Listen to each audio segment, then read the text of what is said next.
The book is called The Long Road Home, and Fred Cederberg joins us this morning in Toronto today. There's a little picture of Fred. Is that you in your younger days? Get out.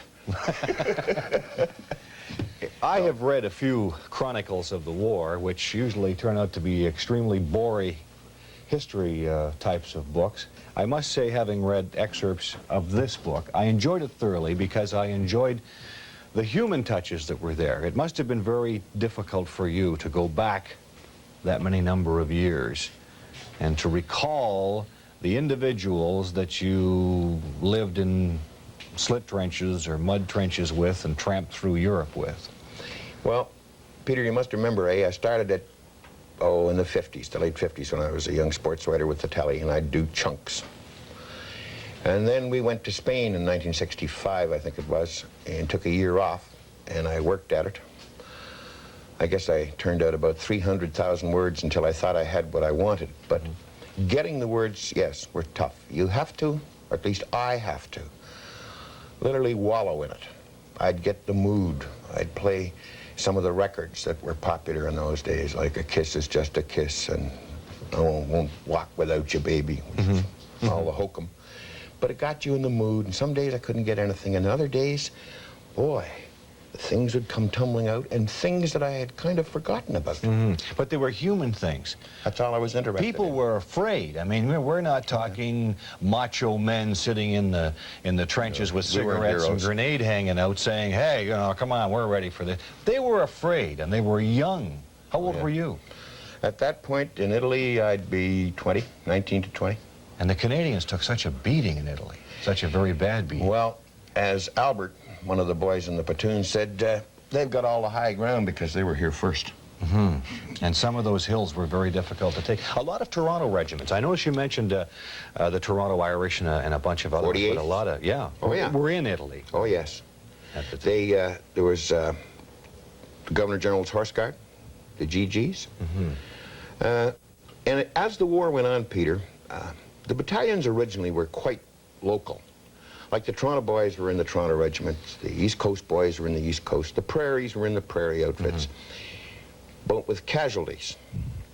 The men going out, being repaired, the exhausted, the sick, they'd have to go back, they'd have to shoot them right back up to the regiment that had taken the last licking. And that regionality broke down. They became the Canadians, as That's absolutely correct. Yeah.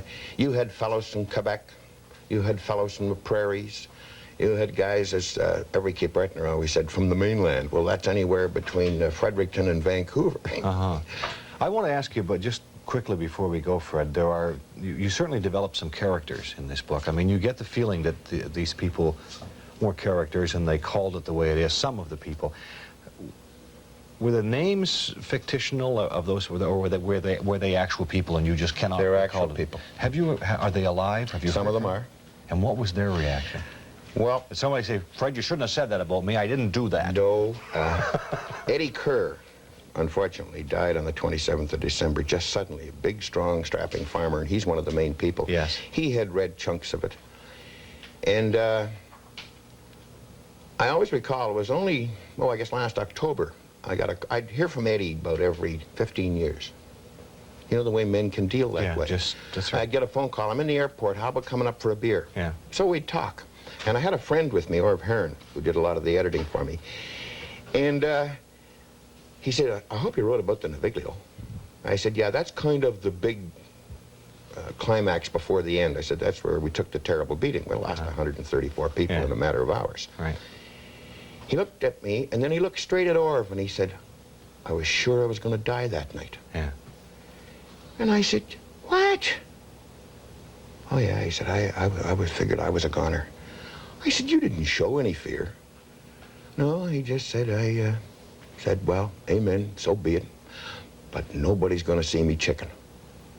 And I wonder if there weren't thousands of Canadians. I'm sure there were. Young men from the farms, from the cities, from the everywhere. And of course, there are probably some of them in the audience this morning watching our show who have been here and been there. The other important thing, I think, is the fact that not a lot of people were aware of it, but they were all young. They weren't quite yet men. And Peter, they were all Canadians, regardless of their name or where they came from.